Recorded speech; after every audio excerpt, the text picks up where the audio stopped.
Let's make a start. I know we've got lots of people that are planning on joining us tonight, but we know how precious time is, and we just will gently welcome those people into the room as they come. Hi, Anne-Louise. Hello. So welcome everyone. Welcome to Heads Up for Head Teachers Book Club. I'm going to do a brief introduction before we start this evening. And I recognise quite a lot of faces, but I also see some people I don't know. So hello, welcome. I'm going to introduce myself in a second, but we are Heads Up for Head Teachers. We are a network who campaign for, support and champion head teachers and the role of headship. If you know of us already, you'll know that we provide safe spaces for head teachers.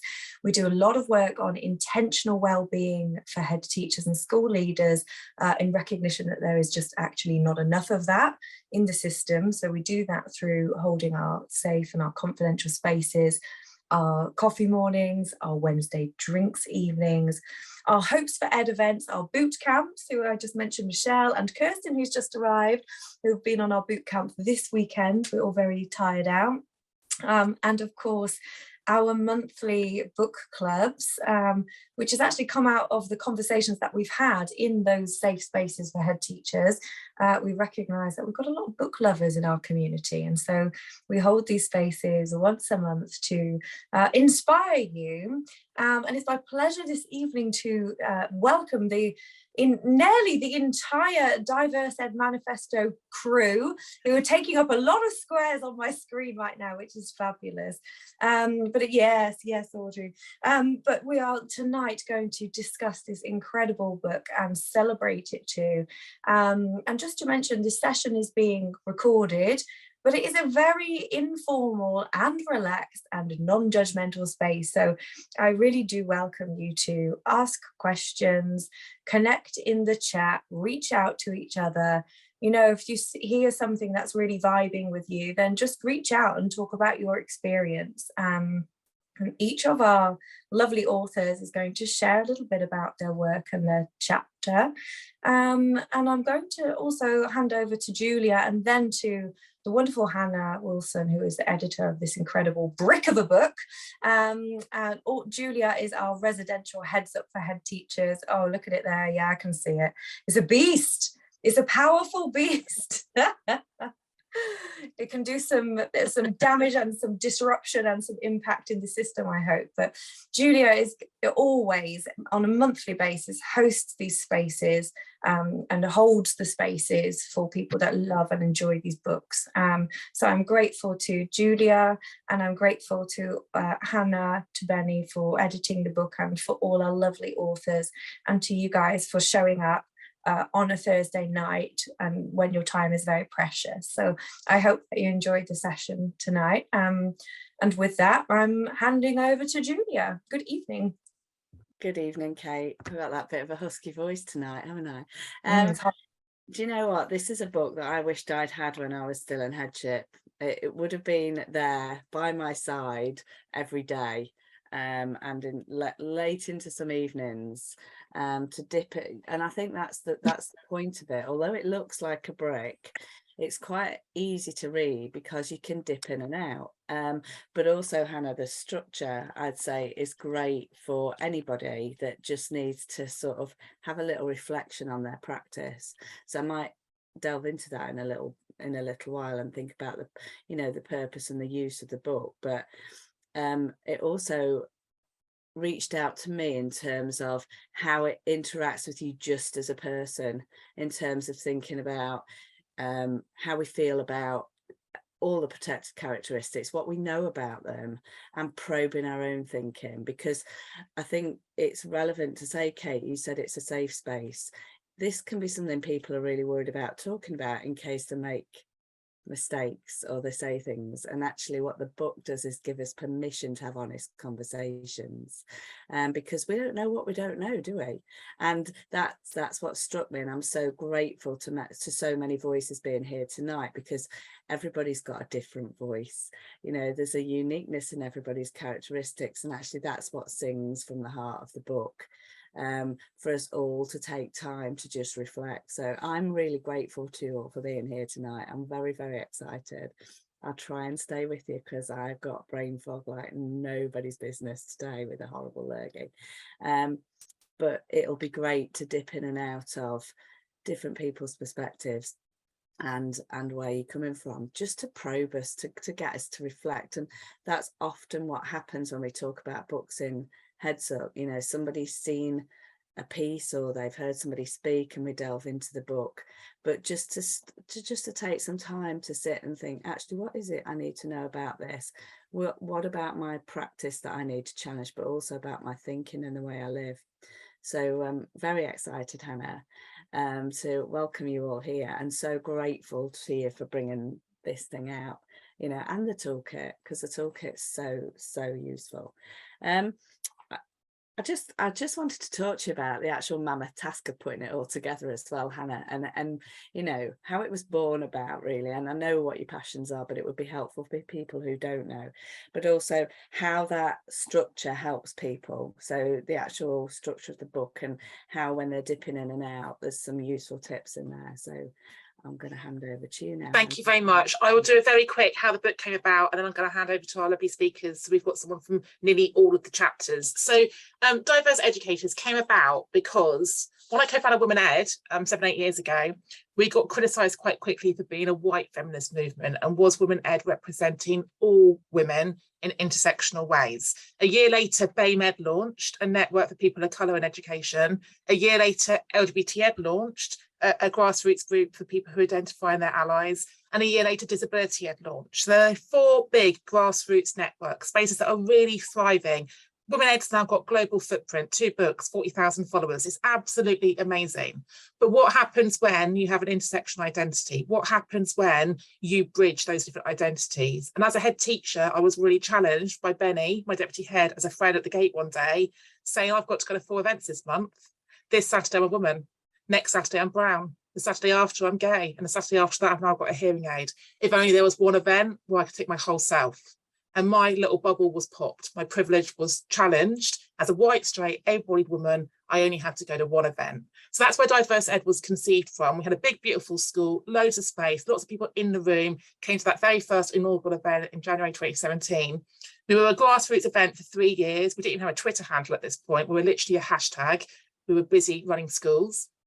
When I then left headship, everyone assumed that the Diverse Educators website would come, but I spent all my money on my own website. So I went out to partners and they helped us build the website. So massive thank you to Leeds Beckett University, Lifter, oh gosh, I forget who our partners are now. There were 5 partners who gave us money in that first year to build the website.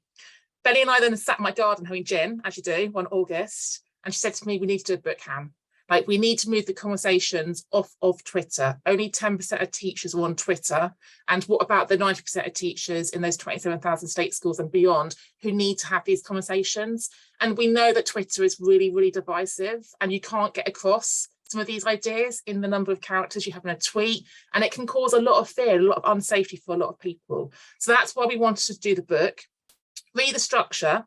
We wanted it to be an academic book, because a lot of DEI gets diminished as being soft, as storytelling, as people sharing lived experience. So we challenged the 120 voices in the book and we asked them to academically reference. We wanted it to be a book that's going to be in university libraries, that's going to be on PGCEs, that's going to be in MPQs. And we get literally the kind of the goosebumps when we get emails from universities saying the book's in our library. It's on a reading list from the PGCE. That's the influence that all the authors in the room are having, which is really, really exciting. Be the structure, both the website and the book are structured through the Equality Act of 2010. There are 9 protected characteristics, 9 identities protected in law. We wanted there to be equity in representation across those different identities, which was actually really hard to do. We had 49 people who wanted to be in the race chapter, and there were only 11 spaces. one chapter editor with lived experience, and 10 authors. We had loads of people who wanted to be in the sex chapter about female representation. We really struggled to get people to talk about age. We really struggled to get people to talk about religion and belief. We kept going out and out and out to not only make sure we had that equity of voice, but that there was diversity within the diversity. We couldn't have 10 white men talking about sexual orientation. We needed people of colour, people of faith, people with disability. So that was the challenge. And then, without being rude to the authors, I heard a cat for 18 months. You all got a lot of emails from me. I was chasing the chapter editors and the authors. Most people were full-time leaders, head teachers. Like this was an additional thing on top of the day job.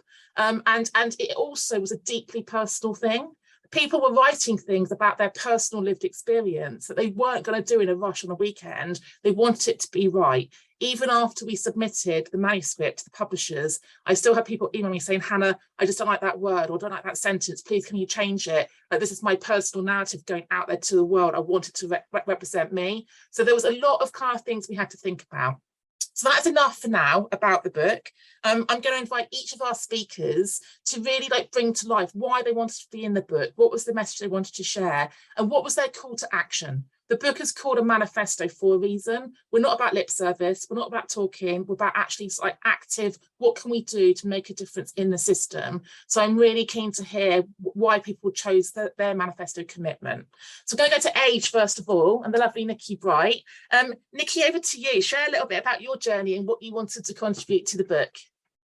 Right, well, I'm going to start with the manifesto action so that I don't miss it at the end in talking about the other things, because it's so important. My call to action is for everybody to find out more about and raise awareness of the impact of the menopause on their teachers and at school, and parents as well, in order that they can make reasonable adjustments to create a really inclusive environment supporting retention of menopausal women in the workplace. And it's really important to me because this is the fastest growing demographic in the workplace, according to the National Office of Statistics, and 10% of women leave the workplace in this demographic because they can't cope with their symptoms. And with some reasonable adjustments, we could support them better. 25% actually consider leaving as well. So that's a huge proportion of women who feel that they're not coping well with the symptoms, so much so that they would consider leaving.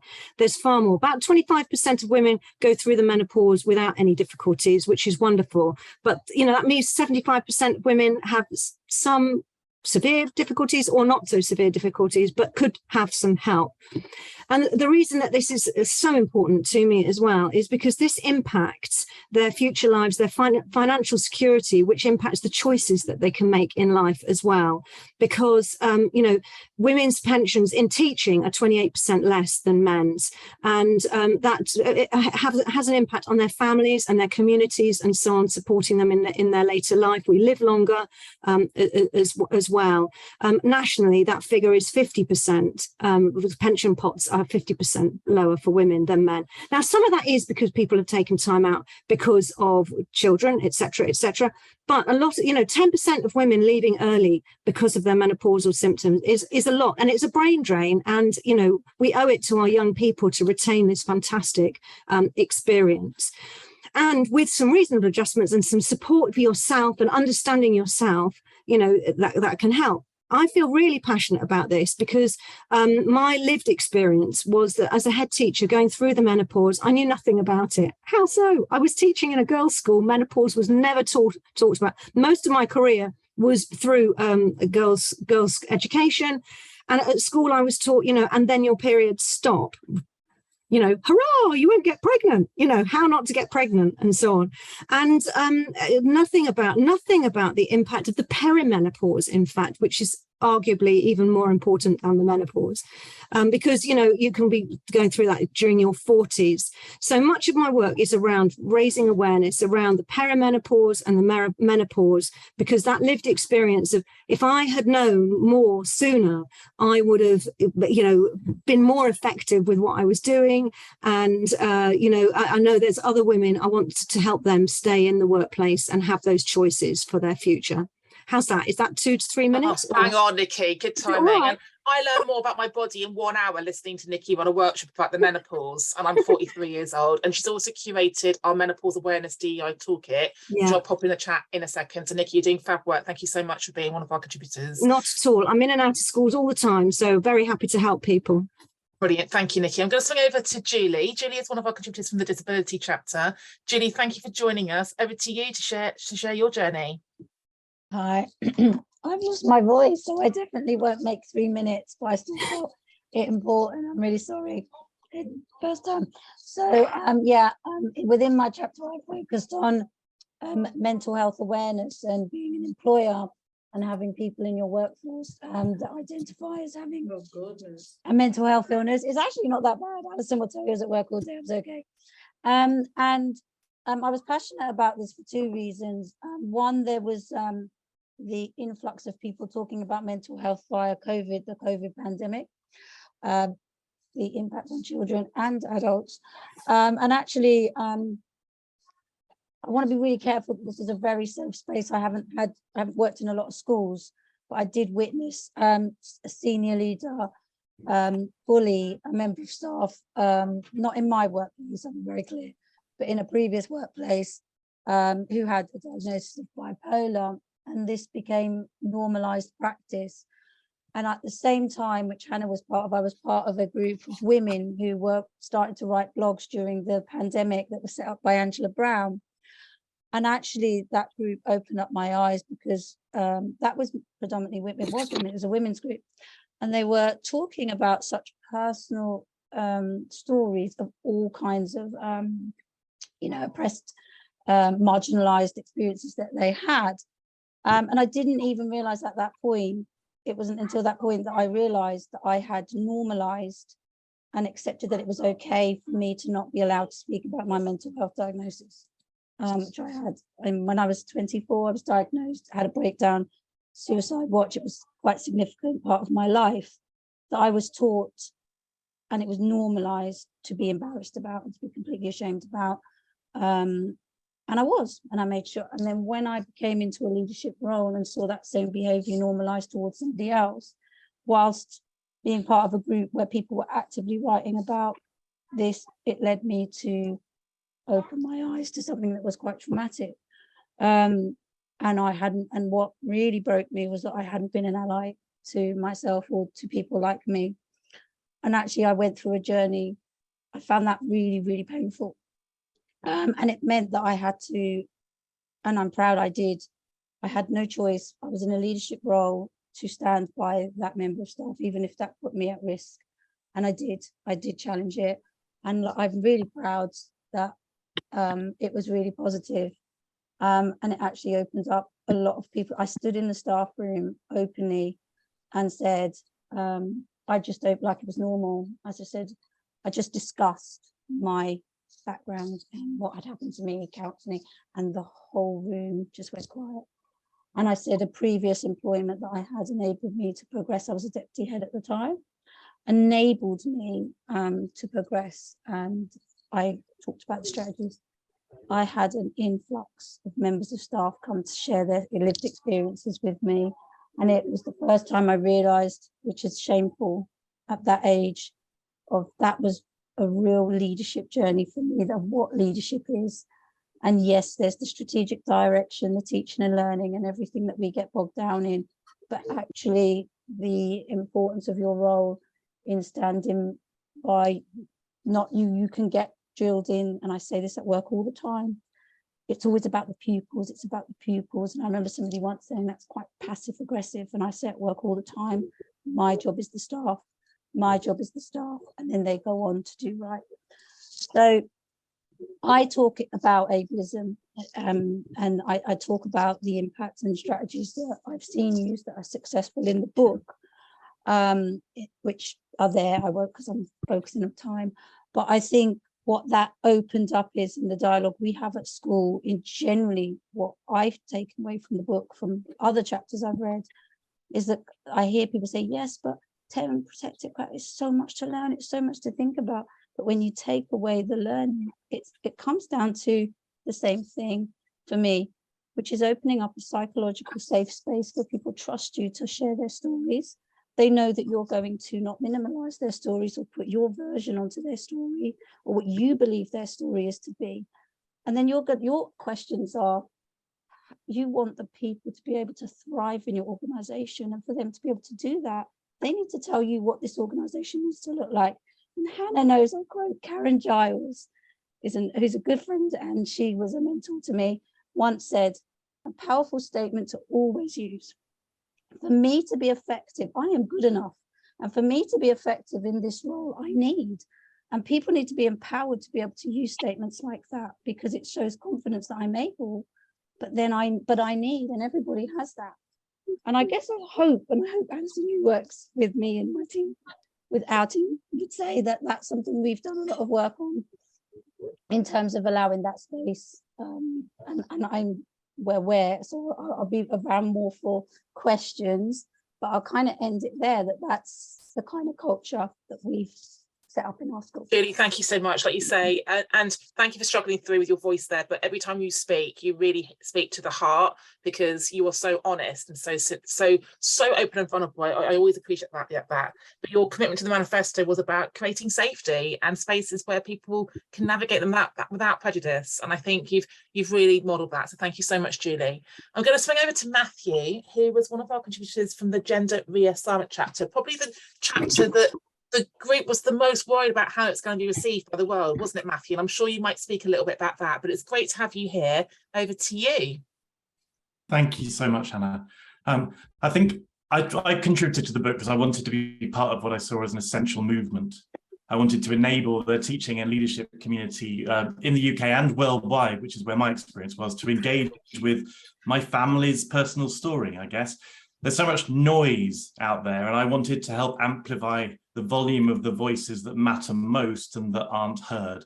And especially in this topic, so much noise that is rooted in nothing but ignorance and fear.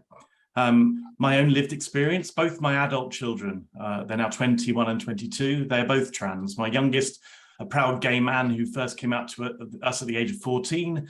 My oldest, a proud bisexual woman who began her transition at the age of 21. As parents, we did a really bad job when my son came out, and by the time my daughter did, we did quite a good job. And I think it's that learning journey that I've tried to share with schools in the UK and globally. I'm also a disabled wheelchair user. My wife, who is also my carer, and who is also perimenopausal, and my children, they are of mixed heritage. My daughter's autistic. My son and I have both battled with our mental health. I'm increasingly fascinated by intersectionality and how it helps us understand our family story, both what it was, what it is, and what it will be.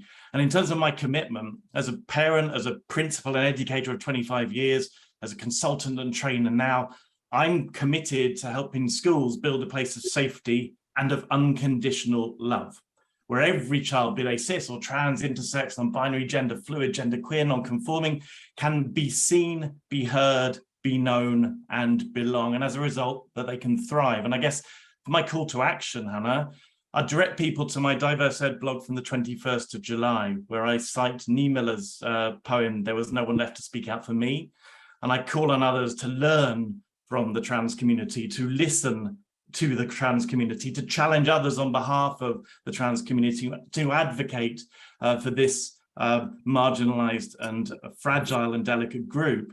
I'd say an insidious new Section 28 is falling across the land, and I think we all have a duty to prevent it. So that's why I wanted to get involved, and that's what my chapter is about. I'm so glad we met via Zoom 4 years ago, Matthew, and got introduced, because I always learn something new from you. And thank you so much for sharing your story. And you haven't mentioned the podcast. Matthew does a podcast. I haven't. I should mention the Come podcast. on, do a plug. Do have a listen to Jack and Me. It's a 5-episode sort of mini documentary podcast where my son talks candidly about his experience of gender transition from the age of 9 years old through to the age of 21. It's on Spotify and Apple and Chrome and whatever else. But yeah, Jack and Me, have a listen. It gives you the opportunity to do something most of us haven't done, which is actually get to know and listen to a trans person, you know? So this is the voice you need to hear. Jack and Me, listen to it now. Brilliant. Pop the link in the chat and we'll share that as well, Matthew. Thank you so much. Great to have you here. I'm going to swing over to Claire, who is sat in the car in the dark. Claire Price, I always love to see you. Thank you for squidging us into your schedule. Sorry, I look like a real strange thing, but I actually am in a service station off the motorway on my way home because everything went wrong. And that explains exactly why I wanted to be part of this absolute celebration of rightness through wrongness and wrongness through rightness, because my chapter contribution was around marriage. People might ask me why I wanted to talk about marriage. I'm not married. I'm resolutely never going to get married. I don't agree with it as a patriarchal institution. But more importantly than that, as a head teacher, I feel really passionately that we should be open to how young people come to us and how adults come to us in their whole selves with their whole experiences. It's really, I'm of a certain age and generation of teachers, and I work across a number of schools now where actually just by being in the position I am, I have so much privilege. The numbers of labels that have come with me through my life, actually I've benefited from and through, and part of that has been despite people not listening and despite people not hearing even when I was shouting really loudly. And when I look across the landscape, I see so many people doing exactly the same thing. Here I am, I'm where I want to be, and I did it, so you can do exactly the same. Marriage is one of those absolutely pernicious things, because people think it's going to be something really amazing. Everybody aspire to it. We read little children books about happily ever after, but the actual real experience in so many family homes, and you don't have to be married for this, is that actually marriage and family life in that married place isn't always safe, and young people in our schools actually are suffering huge harm through either domestic abuse or through certain practices which enable particularly women, but actually men also, to be labelled, put into places where they're not safe. And every time we continue and don't listen to people's voices about how unsafe family homes can be, actually we're contributing to that negative impact for young people in family life. I'm quite passionate that we should understand that not all families are safe, that we know, we go out there and see that. And that means for adults as well, that actually when we celebrate, for example, somebody getting engaged in the staff room or whatever the equivalent is, are we actually stopping and thinking about that person who always comes in with a scarf around their neck, or the people who come and speak to you absolutely broken through relationships, or talk about their childhood experiences which have been suffered in the family home, and as adults we don't listen and open. And actually by being open and listening to these things and actually putting out there that it's okay not to live in a typical family structure, and it's right that we should be promoting for some young people, promoting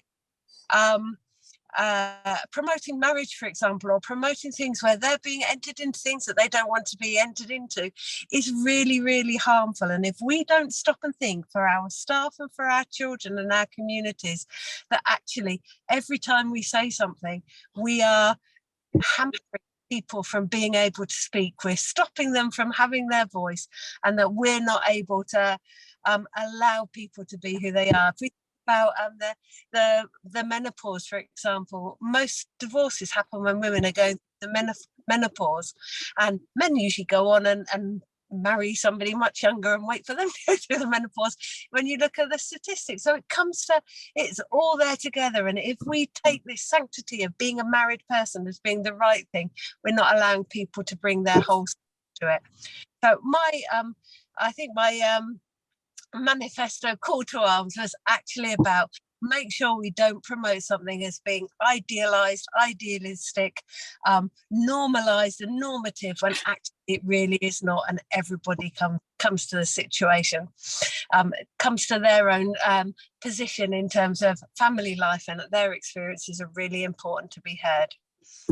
Claire, thank you so much for joining us from the service station on your way home. Don't feel like you have to sit and wait and listen to the rest of it. If you haven't been home and had dinner yet, please do drive safely home. But thank you for contributing and thank you for joining us tonight. It's always lovely to see you and hear you. So thank you so much.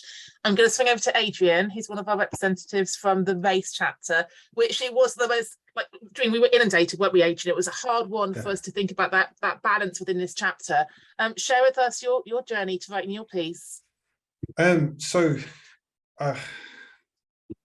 It's a really difficult one to talk you through the process in such a short space of time. But if I try to sum it up in the fact of that, my call to action was the fact of that for 20 odd years, I've looked around in this teaching space and I've seen very few people like me.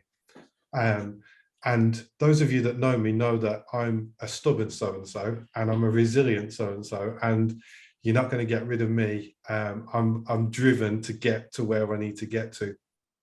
And I guess what I wanted to share was the experiences that I've suffered over and over and over again through a variety of different roles. And back in 2019, I heard a podcast where the American Black billionaire Byron Allen spoke about something that he described as the 4 Ds of being dismissed, discredited, demonized, and then destroyed. And it just deeply resonated with me. And as you'll see through what I wrote there, those are just elements of a story that was repeated over and over again. Now, we all know the figures of people from ethnic minorities who are head teachers in the space is less than 300 out of 24,000. And I felt a duty and a call to action to speak on that and share that story as to why many people give up, get out, because it doesn't feel like that psychologically safe space that Julie talked about for people. So I talked through my lens. What I didn't bank upon was when the book was released that I've been inundated by lots of people from a variety of different protected characteristics who have explained to me, oh my God, this really resonates with me because this is exactly what's happened in my situation. And I guess that kind of leads me full circle in the respect of that I badge myself as an inclusive ally, and I fight as equally as hard for people of all the protected characteristics as I do for the ones that I represent. And I think that that's a really important message, and something that all those messages from others has really heartened me, because it lets everybody know we're all in this together and we've got to do this together. There's no one protected characteristic that's more important than the others, and we have to stand shoulder to shoulder with each other and we have to move forward together collaboratively. So it's brilliant that we're in this space and we have this real, what I call a movement and a way of life that is diverse ed. So thank you, Hannah. Thank you, Adrian. Oh, I'm feeling emotional. Thank you. I'm going to swing over to the sex chapter, which always makes people sit on edge. When the 10 people in this chapter got emails to their work accounts about sex, they did say, can you please call this chapter something different? But we needed to use the language from the Equality Act. So sex used to be called gender. People used to conflate gender with gender reassignment. It's now called sex. And we've got 2 representatives here. I'm going to come to Anna-Louise first and then swing over to Patrick. So Anna-Louise, thanks for joining us from, where are you these days? Spain still? Yeah, still in Spain, yeah. So I'm a head teacher over in Madrid, and yeah, nice to see you all here. And I've actually got one of my members of staff who's joined us as well. So hi, Ebony. Thanks for joining. So you're 2 to 3 minutes. Start now. I'm like Julie. I'm not used to giving 2 to 3. I know you all like to talk. You can all fill the time. So go. No, but you know me. I've written it down, and I've timed it. Anyway, so you asked me why I wanted to contribute and tell people why I wanted to contribute. Apart from the fact I'm a massive fan of Hannah and Benny and total fangirling all over them. The work that they've done over the past 2 years to create the space and bringing such diverse voices together in one place is just absolutely amazing. So being an avid writer as well and enjoying researching and putting across my informed ideas and opinions, but specifically on equity, diversity, inclusion and belonging, and the fact that I have an intersectional identity suddenly when you came along with this book, I'm like, I need in, get me in, you know, I'm like clawing in there, get me in somewhere, I'll write about anything. I think I said that. My own story's been shaped by the views and opinions of others, usually placed or even forced on me right down to how I should speak, what I should accept, what I should be thankful for, how I should act as a woman, as a female, and even when to smile. And if you're a woman, you'll know what that means. So it's sort of reading through the stories, I noticed that we're all very similar in that. We've all got our own narrative that's been shaped by something else. So coming to the chapter on sex, as an educator, now as a head teacher, what am I forcing on my children in my care? So stepping back and see what shaped my narrative, and how as educators are we shaping the narrative of our children. So I talk in my chapter mostly about how that shaping starts from birth. So I talk about gender stereotypes and how it's manifested in early years of education. If we really truly see our children as competent individuals, only then will we be able to support them in realising their full potential, help them to see that they have an important role to play in society, that they feel empowered to represent themselves as who they are. In my chapter, I talk about consent, and it's not only about empowering young girls to say no, it's empowering young boys to listen. I think that was like really, really clear, and you know, getting that it's not about just girls, it's about boys and bringing them into the stadium as well. I think if we did that, we would have a generation of people who aren't held back because of their sex or their gender. I also talk about body part exploration, providing children with the names of their organs. From an early years perspective, we're not talking about the sexual organs, you know, we're not talking about the sexual function, but the biological function of their body parts, giving them the power to say, actually, this part is to be used for doing wee-wees or whatever, and giving them the language that they can use. I talk about gender roles in nursery rhymes, giving them cuddles, exploring how to change their clothes, and from an educator's perspective. So my call to action at the end is really about focusing on empowering our children to say no, boys to listen, and create a space of mutual respect and acceptance, which in turn should eliminate any toxic masculinity. So let's take control of our own stories, be our own editor-in-chief, and do that for our kids as well. So I think that's thank you, Eloise. And that early years perspective was so needed. And I'm just hearing the word power of stories, power of language, power of saying yes, power of saying no. It's definitely a thread coming up tonight. So thank you so much. I'm going to swing over to your wingman from the next chapter. Patrick, thank you for joining us. Thank you. Good evening.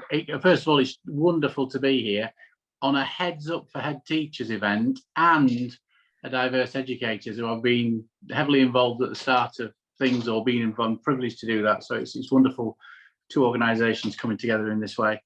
For me, when I was asked if I would contribute to the chapter, it really was to talk about my journey and my journey really as my allyship and advocacy for women in particular. I've scattergunned my journey before coming to that.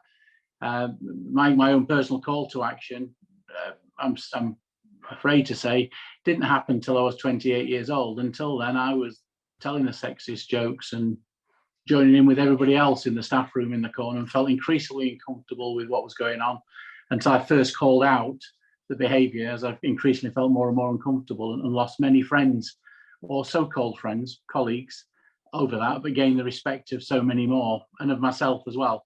And then surrounded myself with some really strong, powerful women role models and leaders that really helped shape me, along with some men who were, how I describe myself now, as he for she, a term that wasn't coined until 2014 at Emma Watson's speech at the United Nations. But the he for she movement has really helped and shaped me. The Women Ed movement has shaped me, and obviously Diverse Educators again has helped shape. And so I'm on a continual learning journey. So it was my call to action at 28 that I stumbled along finding people and attracting the right people, or being attracted to the right people to be able to speak and take positive action. But I've felt I've got some more structure and a greater voice and vehicle to do that with the organisations that I've just talked about. That's allowed me to call out inappropriate behaviour rather than just waiting for women to call out the behaviour. It can be quite often stronger to do that, and listen to people talking about intersectionality as a white, straight, non-disabled, middle-aged or old now, I believe, man. I've all that privilege, and it provides me to speak in those spaces as an ally, as an advocate, to do those things.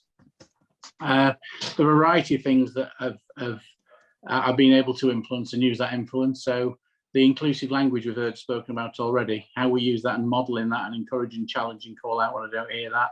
RCPD, in a school I've been leading recently, we with a group of staff, we created a very strong menopause policy, which is now as part of best practice on the Women Ed network.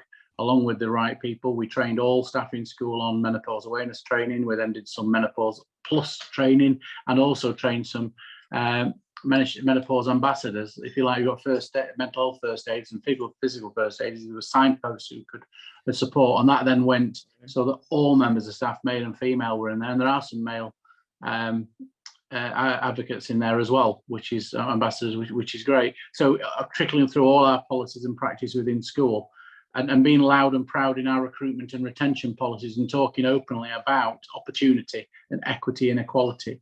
And actually, by doing that, we create a movement within our own school and access. As you know, one of my leaders in the last school joined on the program that you were running, Hannah, and that, as I've stepped away, that's now allowing that to continue. And actually, for me, my own personal mission has been to try and leave some sort of legacy. You start thinking about legacy when you're ready for retirement, and I think part of that is I've upped my own allyship and my own advocacy for a variety of people. So that allows us to develop this great untapped reservoir to help break through that glass ceiling that many women face.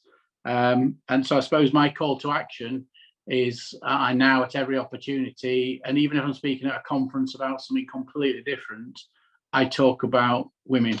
I talk about the gender pay gap. I spoke to all about the new white paper coming out. I spoke to 140 MAT CEOs just before the white paper came out and asked them if they knew the gender pay gap in their MAT. And disgracefully, many didn't. So actually calling out and using that platform to do that. So I use my voice in those ways as much as possible. Not just to call out and shame, but to call out and then support and educate around MAT leaders and head teachers in particular. And the other one is it shouldn't be about facts and figures, and it's really not all about me, or it might sound like it, but I have been keeping account of the women leaders that I've helped support get into headship. Now, 59 women I've supported through coaching and mentoring and the sponsorship into their headship roles. And I've just partnered with Vivian Porritt over another activity where she's very good at looking through applications and making sure applications are fit for purpose and people knowing their own worth.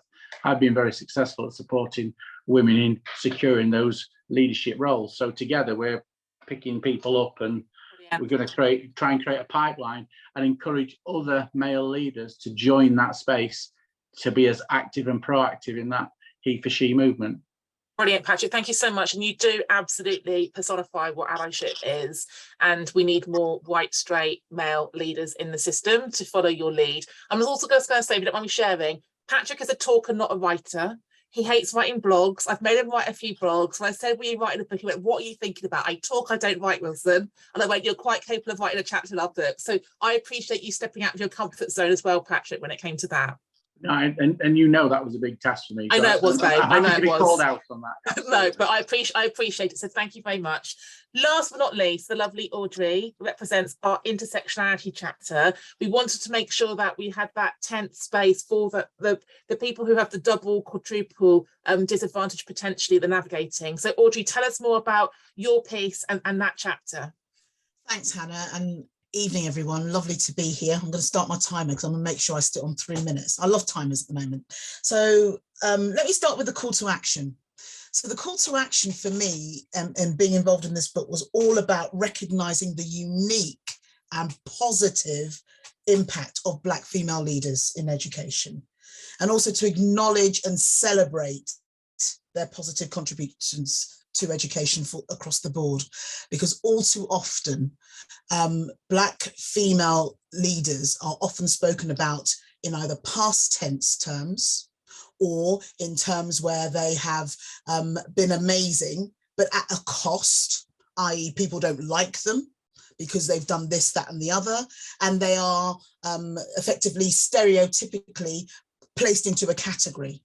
And invariably, we only hear about them when something's gone wrong, and yet no one's talking about all the amazing work that actually happens, usually from, not talked about, just kind of quietly working away, working, of course, twice as hard as anybody else because of the very nature of the intersectionalities that they have. So it's obviously a passion of mine because I am a former Black female leader, but I wanted to contribute to the book because it was a chance to share my thoughts on people that look like me doing the job I was doing, because there weren't very many of us. In 2019, the stats that we used for the book, I was one of 55 Black female heads in the country. 55, shocking. 3,784 Black or Black African teachers in the UK, and there were only 55 that had made it to headship. So I wanted to talk about that because it brought alive my situation by being able to talk about it. It also really wanted to, I guess, put some language to some of the things that I'd experienced, because I kept thinking, is this me? So very similar to the lovely Adrian, that there were things that I was going through. I was thinking, is this me? Is this just me? So, and most of the time I used to think, yes, suck it up, get on with it. And it was only when, after doing everything that I needed to do within the headship role that I had, that I absolutely adored, when effectively I was asked to go, and it wasn't just a nice asking to go, it was pressure. It was not nice, the exit. And even though I'd made lots of positive impacts and positive achievements, that was it. And I had to kind of get over it. So in a way, it was a bit of therapy, if I'm absolutely truthful. Writing the chapter was therapeutic, and it led to me, and I'm happy to declare that it led to me getting some therapy, because I had to deal with it. And it was a way of dealing with it. But writing the chapter was very emotional. Oh, so I've hit my timer. So I think really the beauty of this particular book, which shares all of our stories, is the fact that we've all had that narrative. We've all had our narratives that we've kept to ourselves. We've now had the language to be able to kind of show really what we want to do with our stories, that they weren't in vain, and that actually we can do something positive for the people that are coming up behind us. So as Patrick says about legacy, most definitely want to help schools, help up and coming Black female leaders kind of know that it's not all doom and gloom, and actually that there are many positives to be had, but to be ready to negotiate and challenge, manage those challenges that are ahead, because those biases and stereotypes are alive and well. Thank you, Audrey. And I'm just sat here reflecting on Patrick's comment about bringing his two communities together tonight. Audrey and I met at the inaugural HeadsUp event in Liverpool at Patrick's school when James launched HeadsUp, and we were both there. I shared my story. Audrey came over, she went, I think you're talking about the same person who treated me like shit as well, Hannah. And we realised we had a shared demon in our story. I'm conscious that I forgot to share my manifesto commitment. So for everyone on the call who hasn't read the book yet, my manifesto commitment is that every single school needs to appoint and remunerate someone who is responsible for DEI. We would not expect a DSL or a Senko to do the job for love, based on their lived experience, without any extra money or time. So why would we ask anyone in a school to do DEI on those terms? So that is what I constantly bang my drum about in any space I am in. So thank you to the fantastic lineup from tonight. I'm going to hand back to Julia, who's now going to grill us. I don't know about that, we'll see. I made notes as we were going along, and actually I just want to acknowledge more than anything, the things, the strands that come through that join us all together as well, because that's it. What comes across is those calls to action are so positive in terms of the message. And you're right to say that, Hannah, you know, it's about positive action, and that's what's coming through from everybody. We might have really tough stories to share, but actually, you know, Audrey, we're owning them and we're using them for positive good to make real change in everybody's lives, which I think is so important. You know, from Patrick talking about it being a continual learning journey, and it is, you know, we're gonna come across challenges, we're going to challenge our own biases, which is tough, isn't it? It's really tough when you think about the world you grew up in, and then there's a different lens to look at through it. But that's the importance of all of this work, of all of your work, to enable us to see life from different lenses and examine the stories from so many different lenses as well. So to think about that, and that's come through loud and clear about owning our stories, but also sharing those stories and being prepared to shift the story, shift the perspective.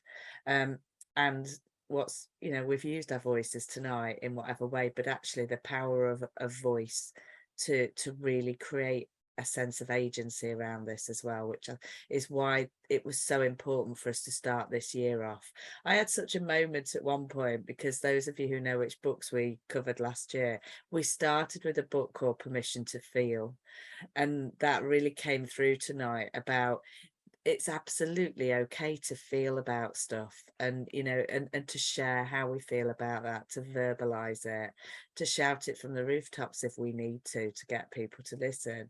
But there was another word. The next book we looked at was when you wonder, you're learning. So the idea of curiosity, and us being curiosity about where our biases and perceptions come from, what, you know, and then being curious about other people's perspectives as well, which is, you know, that's what hopefully what tonight has stimulated in people as well. And it'd be great to hear from people who are here on the call, you know, and that have listened to that, to see what are you curious about, where are we going to go next with all of this as well, which is a question I'll throw to contributors as well. You know, what's, you know, we've talked a lot about, you know, we want somebody in schools that is responsible for DEI, where we're going to take it next, because that's what's exciting. We've talked about policy, you know, living policies that are actually being lived through and negotiated with as we learn more, because there's so much to learn about how we create structures to support people, and support ourselves, and you know, that importance of ongoing CPD, because as we learn something, we want to know more. So, you know, it's pulling all those calls to action together, I guess, in terms of all the unique perspectives. But at the end of it, what really hit me, and Kate will now talk about this a lot, that idea of love, that we're coming from a place of love and we want to get away from the fear. So there's that element as well that's sort of hit me. So I'd be interested to see what's resonated for people who've been listening on the call, but also in terms of yourselves, because you come tonight and you all know each other really well, but I bet there's other things that have been sparking as we've all been talking. So it'd be interesting to think about, you know, where are we going next with this? You all wrote for the book, and where has it taken you since, or what's your next point? Julia, who's that for? Do you want to pass that to someone? I'm going to throw it. Well, I'm going to throw it to Audrey first, and then we'll see if we can do a bit of a pass the parcel with it. No problem. Thanks, Julia. Yeah, definitely a catalyst, most definitely. I think what it's done, a couple of things really. I suppose I've been emboldened because I now have the language to be able to talk about it, and I can share that now. And I suppose the more I share the story, the more, if you like, there's certain nuances about the story that actually I can now bring out that I probably wasn't bringing out when I originally wrote my contribution for the book. So there's that. And also the whole aspects of intersectionality now, I think, if you like, it's almost like the next level up, because we are now really dissecting it. Quick plug, obviously, on Diverse Educators, we have an online conference on the 15th of October where I'll be talking about intersectional identities, because actually now we can start to really think about it. People understand what intersectionality is, and now we can start to really think about those identities and what that means and what that lens looks like, and what we can do to kind of increase that sense of belonging and inclusion. So yeah, that's what it's done for me, most definitely. The language, the boldness, because I think I've always had courage. I think I just didn't know I had it. And now about the dissection. I think that's really what I'm thinking about now. Thanks, Audrey. I think something that came out from what you were saying as well, you know, and it rings in the book, defining terms is, even for some, that's really, really useful in terms of how we see things, because that's where some of that reluctance to talk about things comes from, doesn't it? Because people are frightened to say what they don't know or what they don't understand. So that came out loud and clear in everybody's chapters in the book. So thank you. And yeah, and that helps develop that shared understanding and that shared language. Thanks. Patrick, you've already touched a little bit on what you're doing currently and where you might be going with it. I don't know if you wanted to add anything. Yeah, well, I'm now supposed to be retired. Well, you know. As it's just happened. I'm doing a few things and keeping busy, but the space is allowing me really to step up my actions, and I think that's where I see me spending my retirement. I'm doing some paid work within there, but to be honest, most of the work I do around this is I've had 2 contacts today from Black women leaders, head teachers I've supported previously, who've now got talented deputies who are suffering with imposter syndrome and want some coach. So I'm going to provide some coaching there. So the coaching side of things, the using any platform I've got, it feels really quite cheeky to do it, but I hijack every platform now to talk about DEI, and it just as in what we're doing here about and asking people to reflect and use that as part of what we do, because it should permeate from the top all the way through an organization, be like a stick of Blackpool rock or wherever you buy your rock from, through the organization. So that's really where I'm going. And again, you get grumpy old men and you start saying a little bit more emboldened. I've heard that word used a few times, and I suppose I'm becoming more emboldened with that. I'm always conscious that I'm not speaking for the voice of others, so continually checking out what I'm saying with the people who I'm allying or advocating for. I'm definitely trying to avoid, as I was as a young leader when I first realized I needed to do something, where I became a white savior or a top mansplainer or whatever else. I spend a lot of time trying to avoid that by immersing myself with the people who I'm helping with the voice. Thanks, Patrick. I like that, Kate. It isn't plugging, it's championing and celebrating. And I think, you know, that's coming out loud and clear tonight in terms of what we're championing and celebrating and developing that. Adrian, any thoughts on it? You know, your piece was so moving. It would be good to hear what happened after, or what's going next, as it were. Thank you. What's happening now is that those concrete ceilings that I talk about, I'm managing to navigate my way through them. And one of the things that I'm currently working on is I'm the lead person on reforming a lot of things within the local authority that my schools are based in. So I have that voice, and the predominant characteristic of the people that are around the table is white males who have a very specific outlook and experience of life. So I'm coming with something very different. It's almost like surprise, you know, and I have not only the courage, but I have the conviction to stand up to speak for those people that don't currently have a voice in those arenas. And it's making that change there. So that's where I'm going at the moment, and that's where I'm pushing. Every opportunity, like Patrick says, I'll take that opportunity to get there and bang the DEI drum and push that agenda, because it's so important to not only our young people, but to the status quo that we have, and changing that status quo. So that's what I try to do on a daily basis. Thanks, Adrian.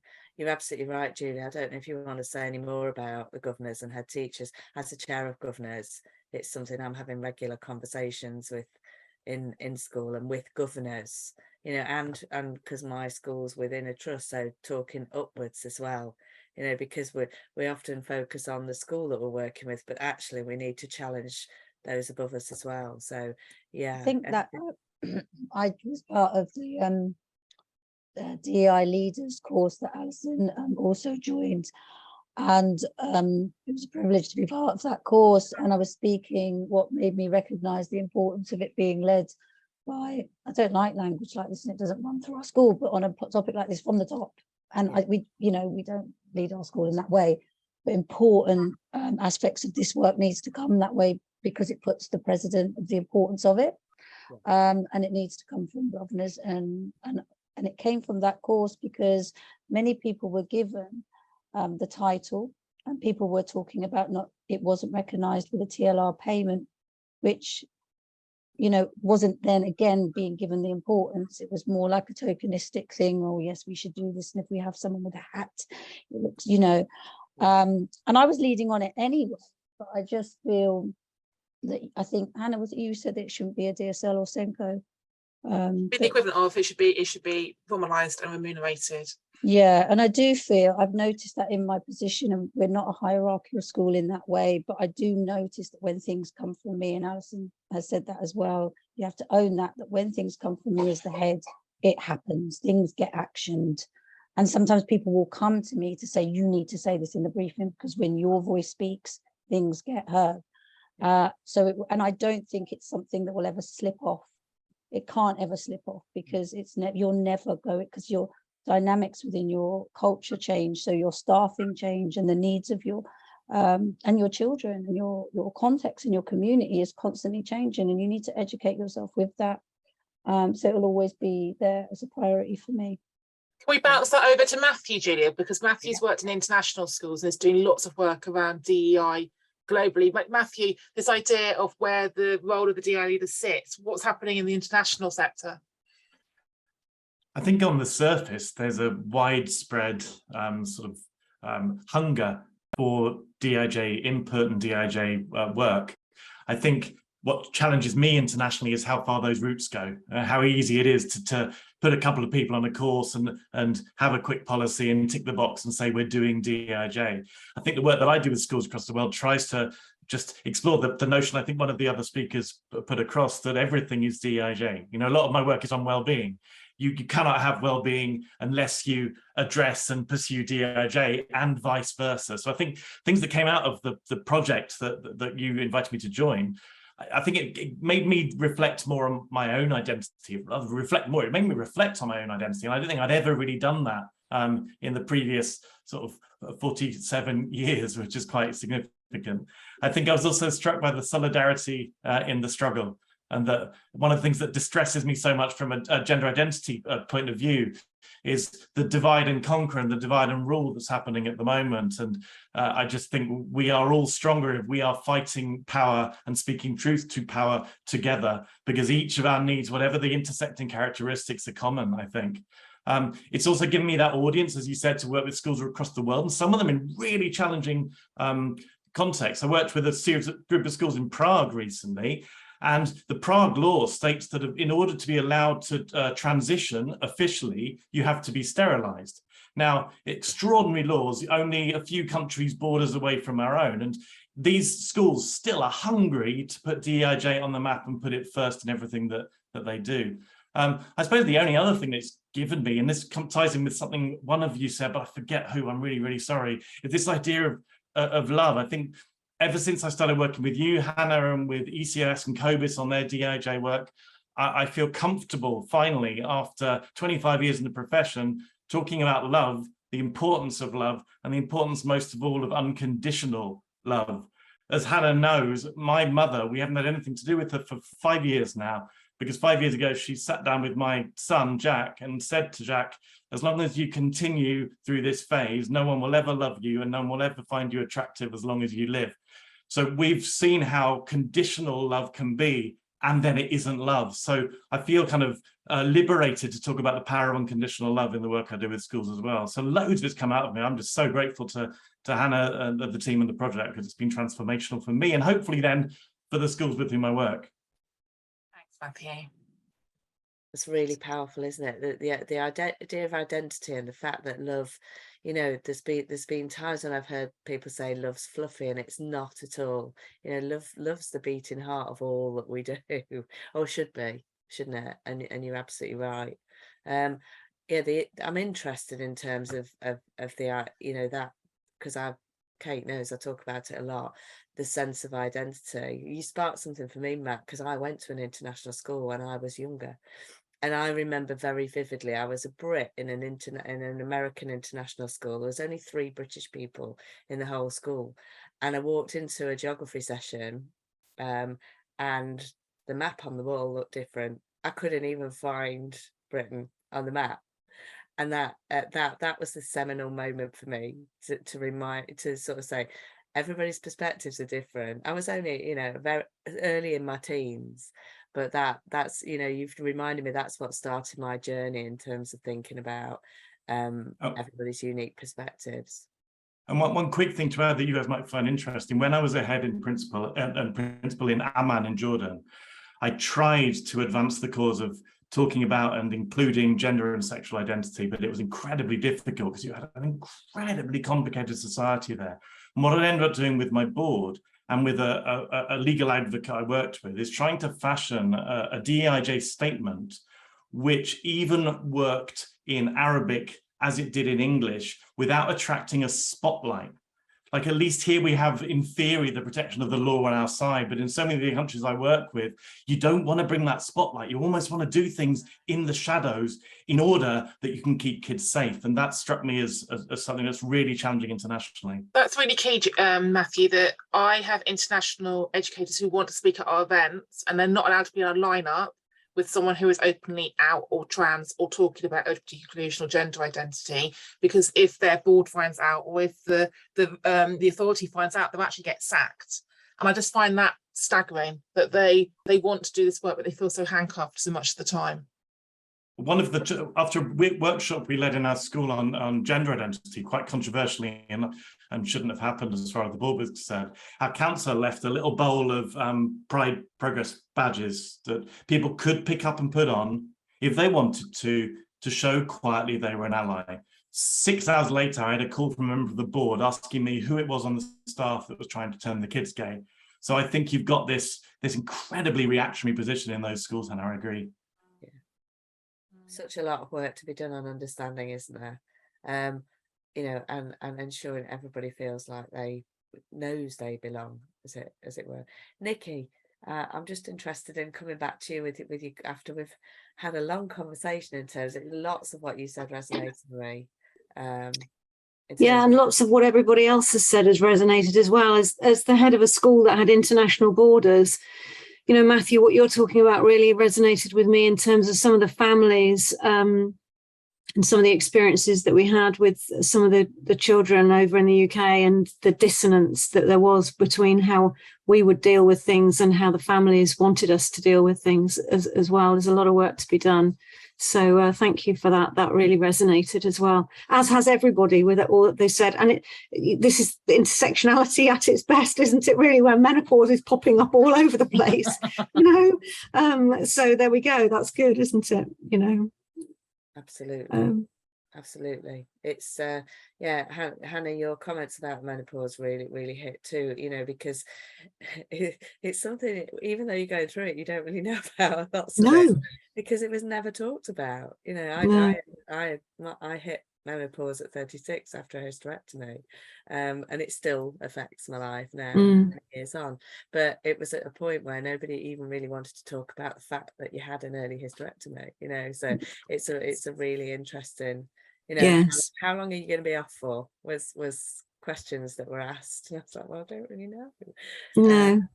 So, and even the medics, there's such a variation in education with the medics, and I don't know what your experience was Julia, and it's, you know, for you, but so many people in your similar situations, I think, don't necessarily get the after support that they need in terms of managing their hormones and so on, which is shocking, really. They're dealt with sort of medically, practically, as it were, but not with that ongoing care. So that's something to be aware of with other people who go through those sorts of experiences that you have as well.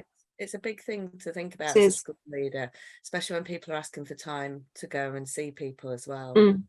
That really hit home when I was reading the chapter, really thinking about, it's a tricky game, isn't it, when you're trying to cover classes and everything else, but actually coming off your mountain of how do I manage this to actually being empathetic and thinking, actually what is this person going through, and supporting them. And I think a lot of women sort of think, oh, I must just get on with it. I must just cope and must just carry on. And, you sort of carry on and carry on and carry on, and then actually reach a brick wall where if you'd had some support or supported yourself, been able to support yourself because you knew more about it earlier, you wouldn't necessarily hit a brick wall. No, it's a tough one. And Louise, I'm aware we haven't come to you yet, so just for another reflection, really, in terms of either anything that's resonated or something that's spurring you on as such. I mean, I'm really moved in this discussion, and it's remember reading about diverse eds when you first sort of started out, and I remember sort of being really energized and thinking that I was finally, all my parts were not separate, that was also a part of me, that was also a part of me. And I think you mentioned it earlier, Hannah. I think, this weekend I'm a mum, this weekend I'm whatever it may be, that it was finally that we're all coming together. But just listening to you all now has kind of almost brought me to tears, because I feel so emotional that there's still so much that needs to be done. And I want to call you Adrienne just because it's Spanish in my head. I can read it. No, it's not, it's Adrian, but I see it and I want to call you Adrienne. But your chapter and the chapter of race, and when I read it in the first instance, and I think you spoke at another event, and then I realised there's so much I don't know about Black men in education, and Black men teach, and following that. And then there was talking about religion, and there's a whole part of religion, and I thought, I'm really crap it's so much of this. When I tried to be so good at it, and I try to learn, and Matthew talking about international community, I'm in the international community. I can't talk about my experience in the international community, Hannah, because it's being recorded, and I work for an international community, but it is really extremely difficult to move forward. And all I can say is I'll strive to be better and do better always. And I've got an amazing staff that I can work with in my school, and amazing friends, and you guys are just absolutely wonderful. And that's all I can say for my next step is that, God, I've got a lot to learn, and and I'll strive to be better. Definitely not crap though, Anne-Louise, on a learning journey like the rest of us. Absolutely on a learning journey with like the rest of us. And I love that phrase, to strive to be better, because it is that positive action, isn't it, to strive to be better and to understand more, and greet the challenge when it arrives. I'm interested to open it up to everybody else here. Kirsten, you made a really important comment about parents. So I thought perhaps I could come to you first, if you wouldn't mind contributing. She gone? Yeah, I'll sit up now. I was getting a bit tired and laying down all cozy, so I forgot to turn it off. Sounds easy. Yeah, so my school is predominantly white in Cambridgeshire, and we felt that it was a year or two ago a really important agenda item for our school development plan, because we felt that we needed to be able to represent all of our minority groups, the one child in our school who's got two mums, all of the children, the one family who have put all their forms into me to say that they're desperate to adopt, but they're not sure they're even going to get a child because they're of an Indian heritage and feel that there's just all these limitations. And I think it was for us, it was about giving a voice, and also for children in primary school to know that the things that you can't see, which I love about mental health. We have worked incredibly hard on mental health in my school, and I think that it's all those things that we wanted children to understand. So many differences and so many levels, but that we were really aware that our parent body either felt really strongly because they wanted to represent their child and their child's difference, or they didn't know what to say, and they said they felt really uncomfortable about their child saying in the playground, you know, why is that person different? And that awful generational thing where we go, shh, don't say anything, like stop asking. And that for us led us to say that actually what we need to do is create a place where we can be curious and be safe and have conversations where parents can come to us and say, I don't know what to say to my children. I don't know what to say when they ask questions about why people look different or sound different or eat different things. So we just said, we're going to put ourselves out and be really vulnerable and try to start creating a space where we own that we don't know it all and that we will get it wrong, and encourage our parents to join us. So we're kind of on the tipping balance of just taking a step forward into probably quite a big unknown, working on exploring any opportunities for CPD, and really wanting our parents to carers to journey with us. It's quite unknown, quite scary. It's making me think about Adrian and I got this really weird gig. It was about 2 years ago now, Adrian, wasn't it? That there's this big organisation who run parent support for big corporate companies. And post George Floyd's murder, all the parents in all these companies were asking for support on how do we talk about racism to our kids? How do we talk about prejudice and discrimination to our kids? We don't care about work and making money for the insurance company. We feel disempowered. We don't know how to have these conversations. So we got called to go and run this training for like 2,000 people who worked in insurance on a virtual call, where we gave them things they could say to their child. But Adrian, jump in here, because it was one of our weirdest ones, wasn't it? It was really strange. But what was reassuring about it was the fact that actually there were 2,000 people part of that, and they wanted to know, and they had these really difficult questions that they felt embarrassed or not sure to ask, and we just created that psychologically safe space for them to be able to ask them. And that's ultimately what it's about, isn't it? And I think Nikki said it earlier in the chat. What we're all talking about is creating that safe space where people feel that they can belong and they can ask those questions. And we all know, all of us here know that, and we all know that the biggest barrier to that is fear, and a fear of the vulnerability, as Kirsten just talked about.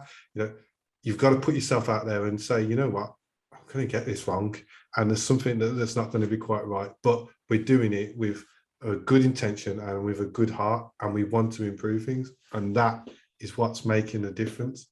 I know we've got so far to go, and it's disheartening to look around sometimes and say, oh, there's still so much work to do. But I just think about how much we've done in the last 2 years and how far we've come, and how many people are open to these conversations, that they're even entertaining them.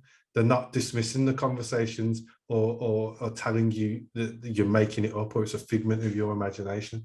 So we're making inroads, we're getting traction, and that's where I know we all know this, that's where we're all focusing our energy and putting it forwards.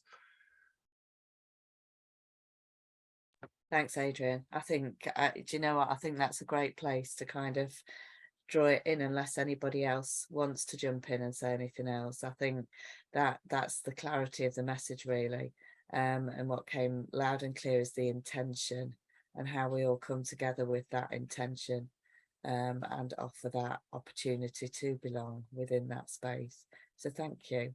It's a big thank you from me for everybody giving their time tonight, but also for putting what is an amazing book together. I know it's going to join me on all of my journeys when I work with schools.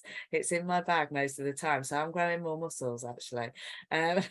It's definitely coming on my ITT journeys, so it will be thrust about to all those new teachers as well. Just thank you so much for being with us tonight, for producing what is just a real, it's provocative, but it's also very reassuring as well in terms of the messages we get, and definitely grounded in love. So thanks to all of you. Thanks to Hannah too for all you do. And you know, it's great to welcome so many of our Heads Up friends tonight. Kate, I don't know if you want to say anything else.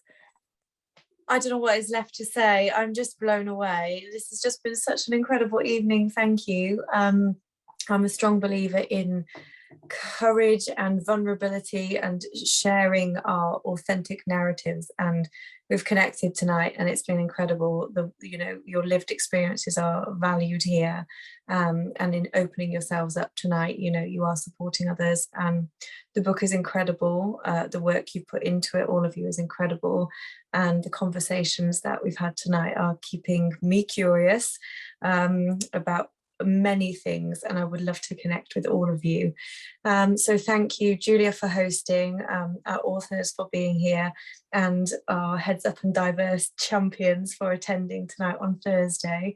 You know, I'm also over metrics as a former head teacher. Like, we don't collect, it doesn't matter how many people are here, okay?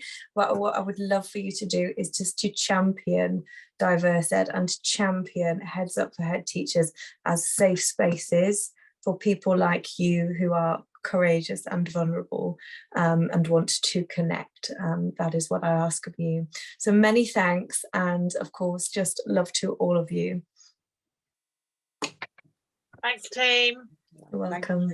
Thanks so much. Thank you. Thank you. Thanks, everyone. Well. Adios. Bye.